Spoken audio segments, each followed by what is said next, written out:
Hi, it's Paul Sackers, Good News Planet. I'm speaking to Gregg.p.Sullivan. Hi, Greg. How are you? Fine. How are you? Okay, good. Greg's a good old friend for many years, and Greg has, and still in his soul, a beautiful dog named Angel, who we both love. Greg was the most loving dad to that dog that anyone could ever be. So tell us a little bit about Angel. Well, I rescued Angel, this beautiful little Cocker Spaniel, from a by-the-way home shelter out in West Hampton, Long Island, and to help my mom just get a companion for my mother, who was 87 years old and mostly by herself. And the dog came with that name, and it couldn't have been any more perfect. The dog was really an angel, just a little sweetheart. And I even went back to the by-the-way home later and said, why would anyone have given up this dog? And it turned out that a couple, mother and father, had a daughter who got married, and the marriage with the new husband, they had a dog, and they ran on hard times, so they moved in with the mother and father, and the two dogs didn't get along. And as God intervened and the best of all possible worlds, they decided to let Angel go so that the daughter and son could have their dog, which just paved the way for Angel to come into our lives, and it was just a wonderful thing. So she was been a great companion. She was great for my mom, and then when my mom passed away, I kind of inherited the dog and just been inseparable for the last, Paul, how you've known me for a long time. How long? The last 5-6 years. Just I've had that dog with me everywhere. Everywhere. There was nowhere. Greg would parties, nightclubs in New York almost. You know, I wasn't like Paris Hilton bringing a dog into a nightclub, but I was pretty darn close. With my place out in the Montauk Manor, I had to go tell the people that my buddy, Greg and Greg has his dog. I know. I had to sneak her in the back door. Nobody's like coming in at midnight, so I could sneak my dog in. Oh, good God. So in any case, it's but I mean, Angel was also deaf, wasn't Angel deaf? Well, she went deaf in the last 2 years, and it was very sudden. I just noticed this. I mean, she had her hearing forever, and I couldn't go into the kitchen without her being right there behind me, or open up a candy wrapper with her like being right there listening to me and looking to see what was going on. And then I started noticing I was able to kind of sneak in the kitchen without her hearing me, and then I noticed one day that when I called her, she looked in the opposite direction. This was about 2 years ago. I'd had her about 3 years by that point, and she looked in the opposite direction. And I thought, that's strange.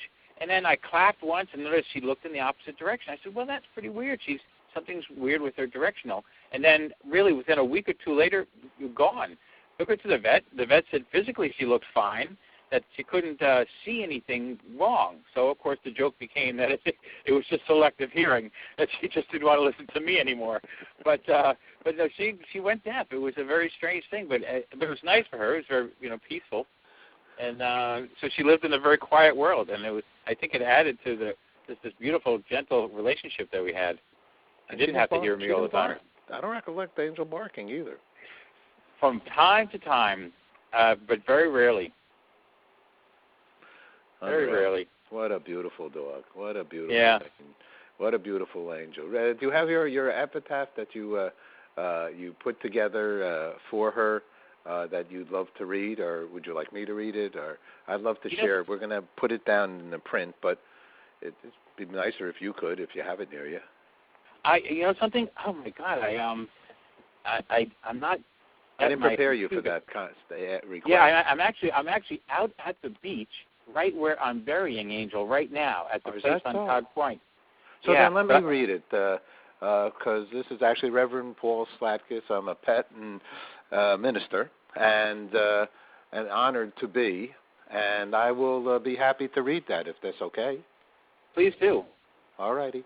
December 4th, 2012. Okay, this is an epitaph farewell letter that Greg has placed for Angel when he buries her at Toward, TOWD point, and that you posted on your Facebook, and we'll make that available as well. So December 4th, 2012. Enjoy the Toward Point sunsets, my beautiful angel, ...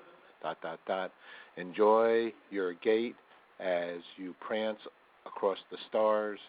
Enjoy your wings as you sail across the Samadhi. Samadhi. Now, where's that? What's that?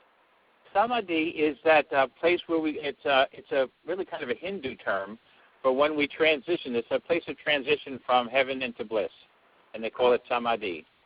All right. You should know that many people who have already seen this have said, what a beautiful writer and what a beautiful, beautiful, beautiful epitaph. You should know that, Gregg, my friend.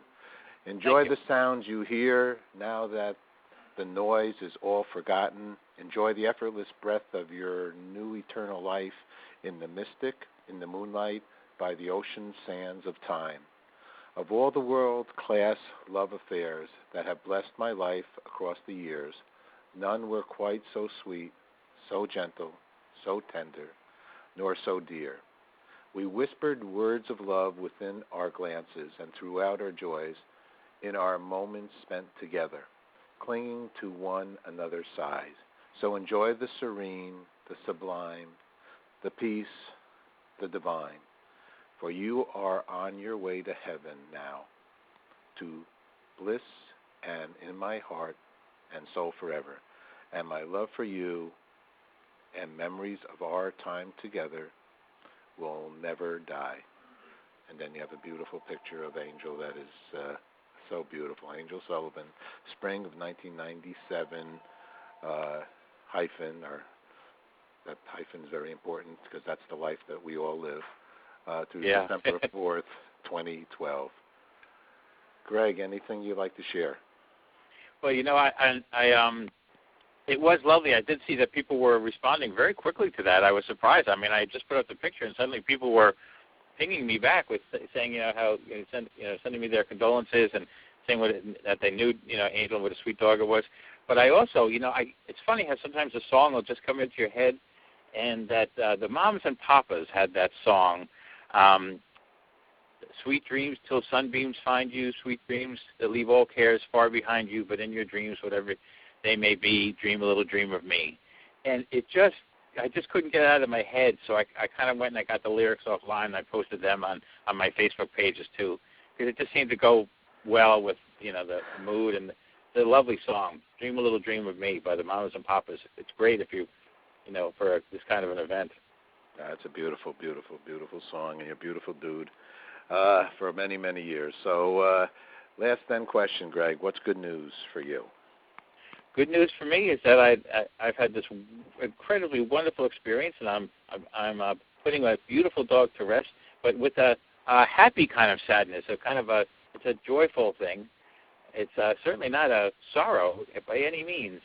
And now I've got now I'm turning to like this new energy. It's funny, you always get the energy of one when they're passing, and so I have this new energy to kind of redirect into a new project that I'm just, and it's funny, the timing couldn't be any more spectacular.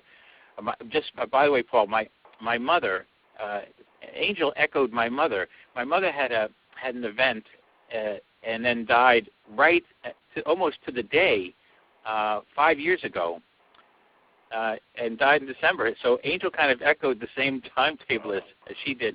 But Angel's passing now is just coincidental because I'm just about to embark on a whole new project and a whole new direction with my life. So hopefully she's up there and looking down and giving me her energy to send me in the right direction.